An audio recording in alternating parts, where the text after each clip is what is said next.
How's it going, everyone? Boss Man with Restart Ranch Small Engine Repair. Got a battery here I need to charge. As y'all can see, I have multiple chargers right here, but this auto outlet battery charger is my go-to weekly, if not daily based charger. I'll leave the affiliate link in the description below. It does 6, 8, 12, 14, 16, and 24 volts. So it's multiple applications. I've used it on my vehicles, my lawnmowers, my four-wheelers. But without further ado, let's put this battery charging. Now, of course, everybody knows red to positive, black to negative. I always hook up my red first. You may get a little spark on your negative. So after you hook up your clamps, plug it into your 110 outlet.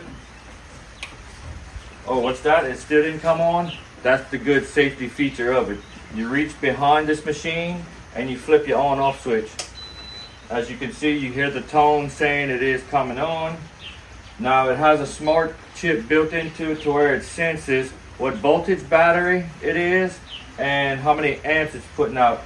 And as of right now, I'm putting out 8.75 amps, and it is at 12.1 volts.